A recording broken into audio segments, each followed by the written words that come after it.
You don't disappear in war quietly. You vanish in noise, in fire, in screams that never get written down. November 20th, 1944. The Hürtgen Forest, Germany. A place so hostile that maps lied about it.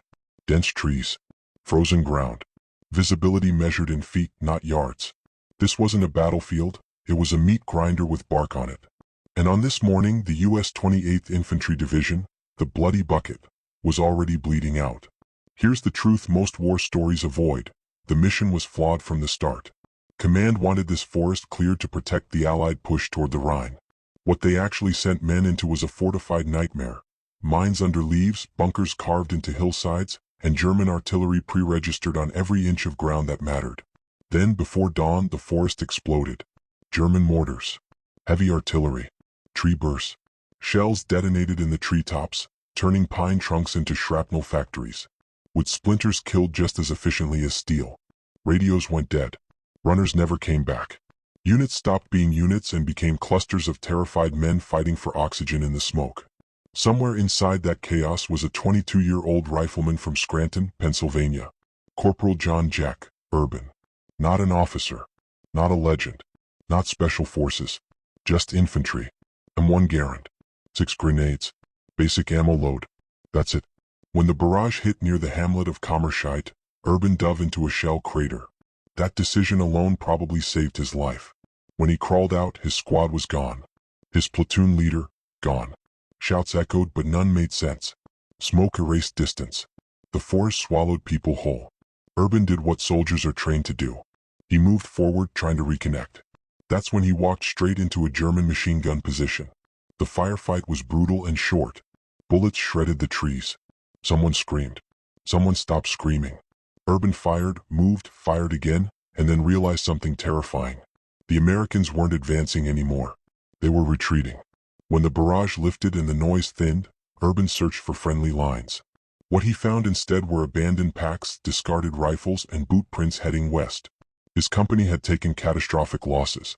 Command had ordered a withdrawal. No one knew he was still alive. In the paperwork of war, Corporal John Urban was already gone. Missing in action. But the forest didn't care about paperwork.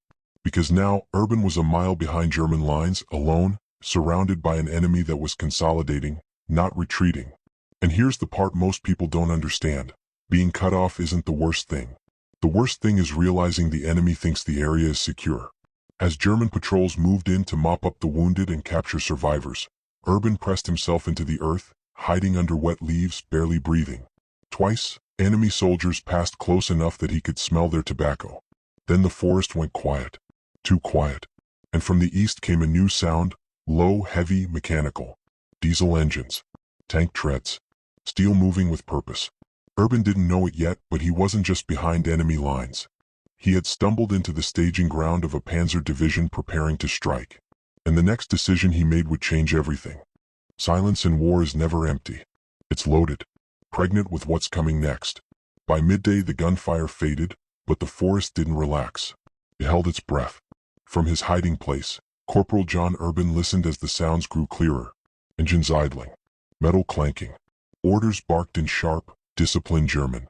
This wasn't cleanup. This was preparation. Urban crawled to a new vantage point, inch by inch, dragging his frozen body through mud and pine needles. He reached the ruins of a farmhouse, just a collapsed roof and a half-buried cellar. From there he could see a forest road junction.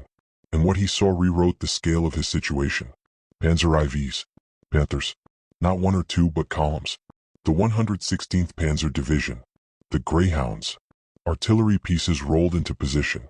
Fuel trucks backed in. Infantry dug in around the armor. Staff cars arrived. Officers pointed at maps spread across hoods. Urban wasn't behind enemy lines anymore. He was inside the launch pad of a counteroffensive designed to smash what was left of the 28th Infantry Division. Here's the brutal math. If this force hit with surprise, American anti-tank defenses, already thin, would fold. Entire regiments would be crushed before they even knew what hit them. Urban checked his supplies. 1 canteen. 2 days of K rations. Limited ammo. Every cell in his body screamed the same thing. Get out. Move west. Survive. That's what doctrine says. That's what keeps soldiers alive. But doctrine assumes something else, that someone else will pass the warning along. Urban had a map. He knew exactly where American units had pulled back to. He knew which roads the Panzers would use. And he knew this uncomfortable truth. If he left now, the warning might never arrive in time. This is where the story pivots. This stops being an escape story. This becomes a war story. Urban understood something most people never will. Sometimes survival isn't the smartest move. Sometimes it's the most selfish one. By staying, he could observe. By staying, he could disrupt. By staying, he could force the enemy to react instead of act. That night, he made his choice. He would not run. He would stay in the heart of the German rear and make them bleed time. At 2,300 hours, the Germans posted a two-man sentry near the farmhouse. Routine security. Relaxed. Confident. Urban waited. When one soldier stepped away, Urban fired once. Clean. Precise. The second man barely had time to turn before Urban was on him. Knife in, noise out. It was fast. Ugly. Necessary. Urban stripped them of ammo. Grenades. Anything useful. Then he disappeared. Minutes later, German alarms screamed through the forest. Search teams fanned out. A platoon swept the area. They were looking for a squad. A partisan group. They never considered the truth. By the time they finished searching, Urban was already 500 yards away, watching a field kitchen set up like nothing had happened. The Germans thought the threat was gone. They were wrong. Because this wasn't a frightened man trying to survive anymore. This was a hunter choosing targets. And dawn was coming. Morning doesn't bring safety in war. It brings clarity. And clarity kills. As the pale light of dawn crept through the Hürtgen forest, Corporal John Urban lay motionless, rifle braced, breath slow. He hadn't slept. He couldn't afford to. His world had narrowed to one rule: every move must matter. Below him, the German rear area came alive. Men ate. Vehicles warmed up. Officers gathered. The illusion of security had returned, but thinner now, strained by the night's confusion. Then Urban saw him. A German captain stood beside a Kubel wagon, maps spread across the hood. Calm, focused, confident. The kind of man whose decisions send hundreds of others forward. Distance, roughly 200 yards. Wind, negligible. Shot, clean. Urban didn't hesitate. The crack of the M1 Garand shattered the morning. The captain collapsed mid-sentence. For 3 seconds nothing happened. Then everything stopped. Men froze. Shouts erupted. Soldiers dove for cover that didn't exist. Vehicles stalled. Officers screamed for security teams. Machine guns swung toward tree lanes that suddenly felt hostile. Urban didn't fire again. That's important. He didn't need to. Because the damage wasn't physical. It was psychological. A single sniper shot in a secure rear area does something devastating to an army. It injects doubt. It forces pauses. It makes every order questioned. For the next 3 hours, German movement slowed to a crawl. Convoys halted. Officers delayed briefings. Units were rerouted. Patrols doubled. Time, the most precious resource before an attack, was bleeding away. Urban relocated twice, never staying long enough to be triangulated. He fired no more shots. He let paranoia do the work for him. But the Germans weren't stupid. By midday, the conclusion was obvious. This wasn't an accident. This wasn't a lost soldier. This was a deliberate infiltrator. A hunter. And hunters get hunted. The response was brutal. A full Kampfgruppe, infantry, engineers, and trackers, was assigned one mission: clear the forest grid square by grid square. They brought dogs. This is where most stories end. This is where the lone man gets overwhelmed. Urban heard them before he saw them. Shouts in German. Branches snapping. Dogs barking, closer every minute. The forest began shrinking. Options vanished. He was exhausted. Hungry. Cold to the bone. And here's the hard truth. What he had already done felt meaningless against the weight of what was coming. What's one man against hundreds sweeping the woods with methodical precision? Urban found the only place that didn't make sense. A massive shell crater filled with stagnant, icy water. What? Broken trees. Phil. He slid into it. Up to his neck. He wedged a shattered log across the top, covering his face with debris. His body screamed as the cold bit instantly, locking his muscles. Breathing became painful. Stillness became survival. The German patrol passed within 15 feet. Urban heard them talking, complaining. A dog stopped at the edge of the crater. It sniffed. What? A flashlight swept across the water. Seconds stretched into eternity. Then, nix. Nur Wasser und Schlamm. Nothing. Just water and mud. They moved on. Urban didn't. because now he had a new enemy, the cold, and it was winning. The forest had spared him the dogs. Now it was trying to kill him itself. Corporal John Urban remained submerged in that shell crater long after the patrol moved on. He couldn't move. Not yet. His muscles were locking, his fingers numb, his breath shallow and sharp. Hypothermia isn't dramatic. It's quiet. It convinces you to stop caring. Urban felt it creeping in, first as pain, then as a dangerous calm. His body wanted to sink, to rest, to disappear beneath the black water. If he stayed much longer, he wouldn't need the Germans to finish the job. But moving meant death too. Climbing out would leave tracks, wet boots, disturbed mud, a trail any half-trained soldier could follow. And the sweep wasn't done. German voices echoed through the woods. Engines idled. Tanks were being fueled. The counterattack was still coming. Urban understood the nightmare math of his position. He had vital intelligence, armor positions, attack routes, timing, but no way to pass it on. His ammunition was low. His strength was gone. And the enemy controlled every direction. This is where most men break. This is where survival instinct overrides purpose. Urban didn't break. Instead, something colder than the water settled in his mind. If he couldn't stop the attack, he would force it to happen wrong. As dusk approached, a reckless idea formed, so reckless it bordered on insanity. If the Germans believed their rear area was compromised by a larger force, they couldn't launch a clean, coordinated assault. Surprise would vanish. Timetables would collapse. Orders would contradict. Chaos was his last weapon. With agonizing effort, Urban dragged himself out of the crater. His legs barely worked. Every step felt borrowed. He stripped off soaked gear where he could and forced blood back into his hands. He checked his remaining inventory. 1 high-explosive grenade. 1 white phosphorus grenade. That white phosphorus was everything. Urban crawled toward the main vehicle park, staying low, using smoke and darkness as cover. Ahead of him, Panthers sat clustered together, engines warm, crews resting nearby. These machines weren't just tanks. They were symbols of inevitability. Urban took a deep breath. This wasn't harassment anymore. This was escalation. He pulled the pin, cooked the grenade for 2 seconds, and threw it high. The grenade landed perfectly, right on the engine deck of a Panther. The explosion wasn't loud. It was worse. A brilliant, violent whoosh as white phosphorus ignited, spraying burning chemical across steel and ground. Thick white smoke erupted instantly. Men screamed. Fire spread. Panic detonated faster than any shell. Urban followed with the high-explosive grenade, aimed at stacked fuel cans. The blast was secondary. The effect was catastrophic. Shouts filled the night. Nebel. Phosphor. Smoke. Fire. Confusion.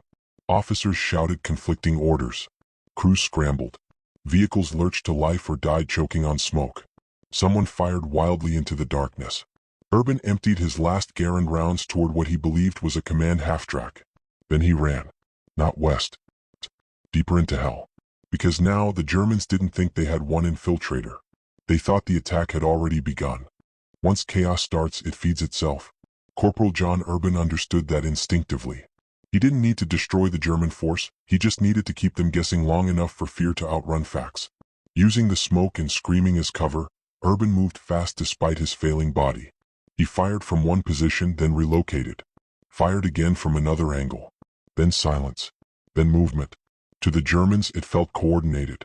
To Urban, it was pure improvisation fueled by adrenaline and desperation. German units flooded the assembly area, firing at shadows, at trees, at each other. Officers shouted orders that contradicted the previous orders. Vehicles jammed roads meant for clean launches. Infantry meant for the spearhead were pulled back for rear security. The timetable was unraveling. For 30 minutes, Urban existed everywhere and nowhere. He fired a handful of shots, just enough to suggest contact, then vanished. The forest amplified everything. A single rifle crack sounded like a platoon firing. German commanders faced a brutal decision. Launch the planned night attack, blind, confused, and possibly infiltrated. Or stop everything and purge the rear. They chose fear. Critical infantry units were diverted into clearance operations instead of spearheading the assault. Engineers were reassigned. Armor waited, idling, exposed, burning fuel. The Panzer attack was delayed. Urban didn't know how long he'd bought. Minutes? Hours? But he knew it mattered. Eventually his body forced the issue. His ammunition was gone. His hands shook uncontrollably. Every step felt like walking on broken glass. He collapsed into a drainage ditch, half covered by reeds, barely conscious. The sounds around him changed. Less panic. More structure. Orders became sharper. Searches became tighter. The Germans were regaining control, and now they wanted blood. Urban had pushed as far as a single man could. He had no more weapons. No strength to fight. No route to escape. All he could do was wait. At dawn on the third day, engines roared again, but this time with hesitation. The 116th Panzer Division advanced without the clean surprise it had planned for. And that hesitation mattered. American units, alerted by the night's chaos, had repositioned. Anti-tank guns were better sighted. Infantry was dug in. When German armor pushed forward, it met resistance, not panic. The attack stalled. The cost was heavy. For Urban, lying broken in that ditch, the distant sound of tank fire wasn't terror. It was confirmation. He had done enough. Later that morning, a German patrol found him. He didn't resist. He couldn't. They lifted him to his feet, half frozen, barely conscious. When they realized what he had done, alone, their reaction wasn't anger. It was disbelief, and something close to respect. War doesn't end when the shooting stops. Sometimes it ends when your body finally gives up. When the German patrol captured Corporal John Urban, there was no dramatic last stand. No final shot. Just a man who had gone past exhaustion into something quieter and more dangerous. Collapse. Urban could barely stand. His uniform was stiff with mud and ice. His hands were swollen, fingers barely functional. The Germans searched him carefully, expecting maps, radios, signals, anything that explained the chaos he had caused. They found nothing. Just an empty rifle. An empty man. Urban gave them exactly what international law required. Name, rank, serial number. Nothing else.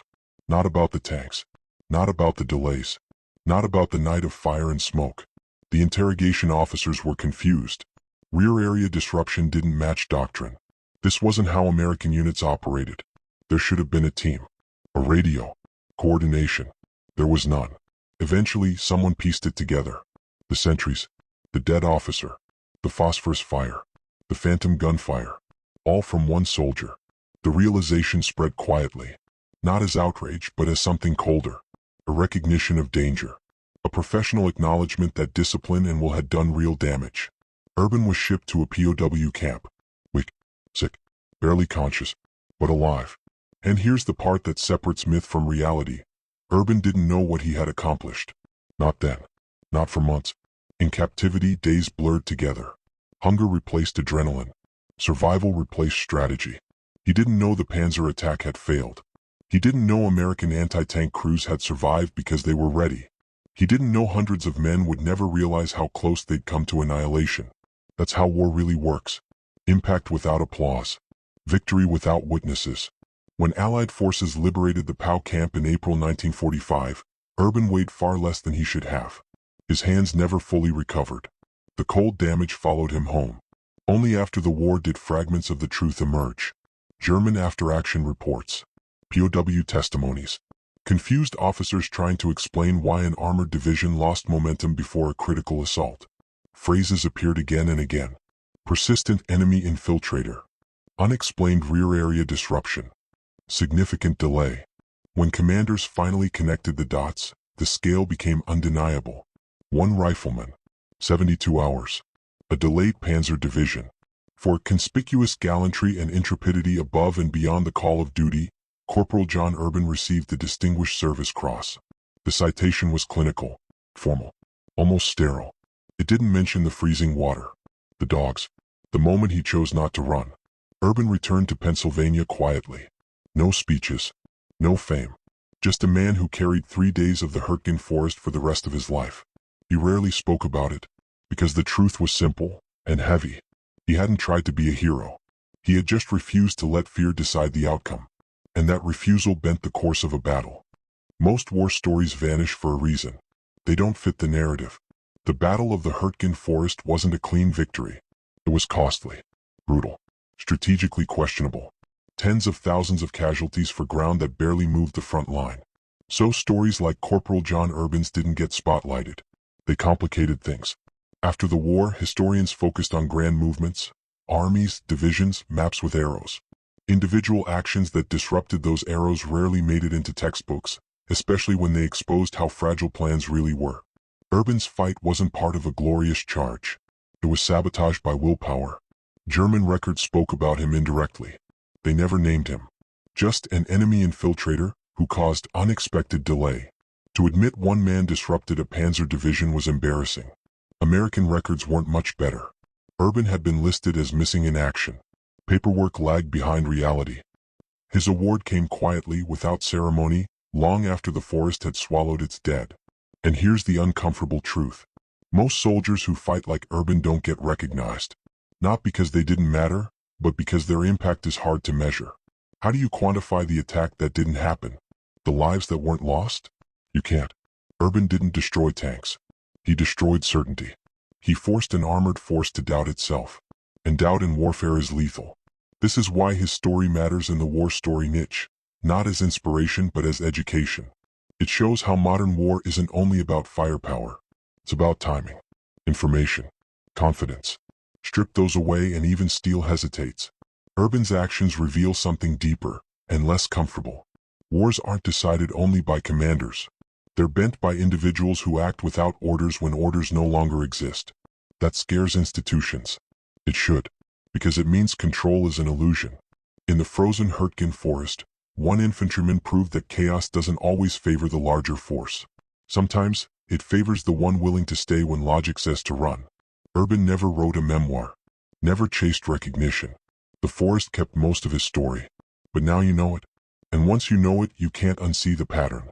Behind every major battle are quiet moments where one person made a decision that never appears on a map, but changed the outcome anyway. And that raises a dangerous question. How many other moments like this shaped the war, and were never recorded? Courage isn't loud. It doesn't announce itself. Most of the time, it happens when no one is watching, and no one will ever know if you fail. Corporal John Urban's defining moment wasn't the grenade. It wasn't the sniper shot. It wasn't even staying behind enemy lines. It was the moment he decided not to leave. That decision defied training, doctrine, instinct, everything designed to keep a soldier alive. And that's the point. Urban wasn't fearless.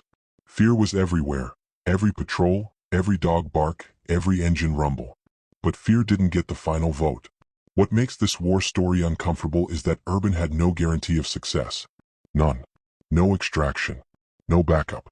No medal waiting at the end. If he failed, history would never know he existed. That's the reality most people don't grasp about courage in combat. It isn't about confidence. It's about responsibility accepted without assurance. Urban understood something rare. Information can be more powerful than bullets. Delay can be deadlier than destruction.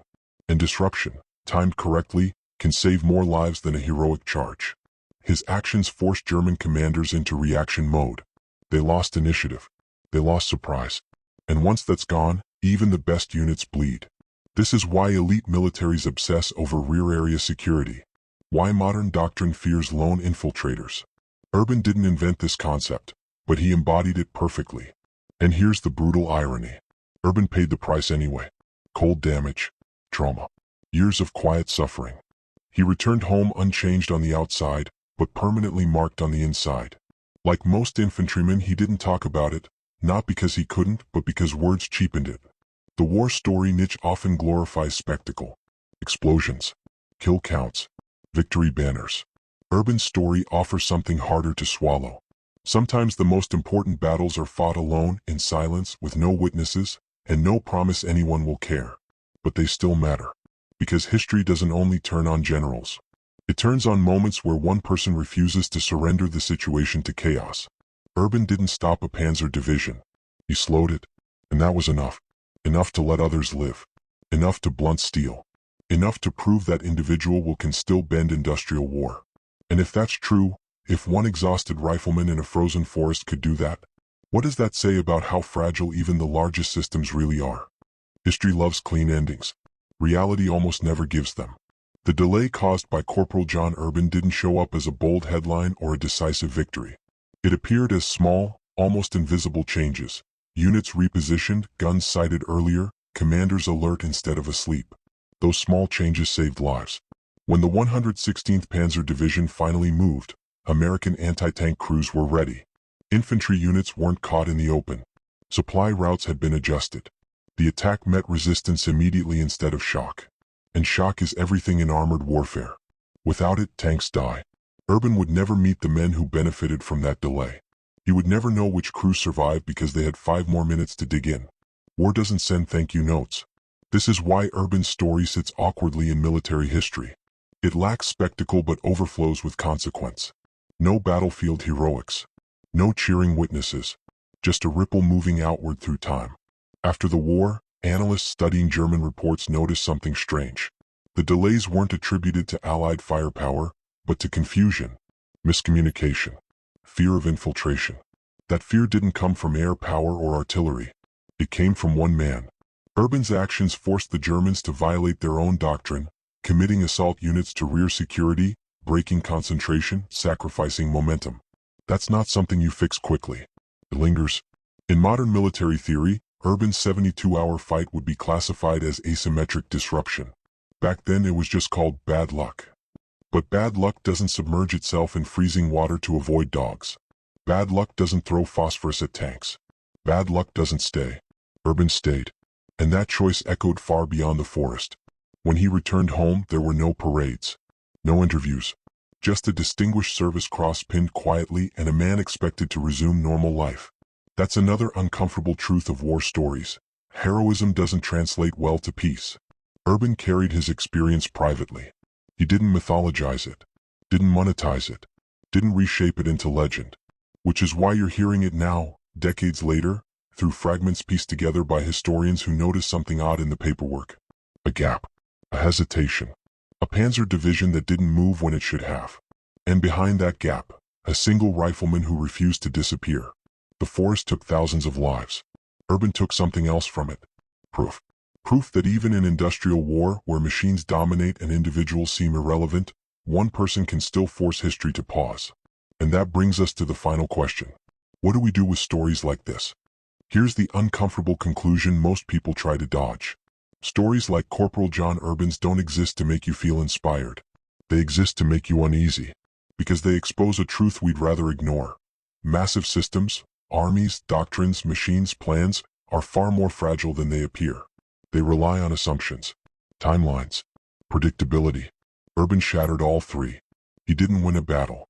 He didn't change the war. He disrupted certainty. And in war, certainty is oxygen. Take away certainty and even the strongest force hesitates. Commanders second-guess. Units stall. Momentum bleeds away. That hesitation costs lives. Sometimes the attackers, sometimes the defenders. Urban forced that hesitation with nothing but isolation, cold, and refusal to quit. That's why this war story matters. Not because it's heroic, but because it's instructional. It shows that war isn't only shaped by strength. It's shaped by friction, by unexpected resistance, by individuals who act when structure collapses. Urban wasn't supposed to matter. He was MIA, written off, forgotten. And yet, for 72 hours, an entire Panzer division had to account for him. That should bother you. Because if one exhausted infantryman can do that, then power, real power, is far less centralized than we like to believe. Urban returned home and lived a quiet life. He didn't claim greatness. He didn't romanticize what happened. Because he understood something most people don't. What he did wasn't glorious. It was necessary. He didn't stay because he wanted to be remembered. He stayed because leaving felt wrong. That's the final lesson. Courage isn't about confidence. It's about responsibility accepted without guarantees. Urban never knew if his actions would matter. He never knew if anyone would survive because of him. He acted anyway. And somewhere in the chaos of late 1944, that choice bought time. And time saved lives. The Hürtgen forest remains one of the darkest chapters of the Second World War. Cold, wasteful, brutal. But buried inside it is this quiet truth. History doesn't only turn on generals and grand strategies. Sometimes it turns on a single, exhausted human being who refuses to surrender the moment to fear. Corporal John Urban was one soldier. Written off. Alone. Freezing. And for 3 days that was enough. This is why we tell war stories like this. Not to glorify violence, but to remember how much weight individual choices can carry when everything else collapses. If you want more forgotten chapters like this, stories that don't make the history books but shape the outcome of wars, subscribe to WWII Chronicles. Because the past still has lessons we haven't fully faced.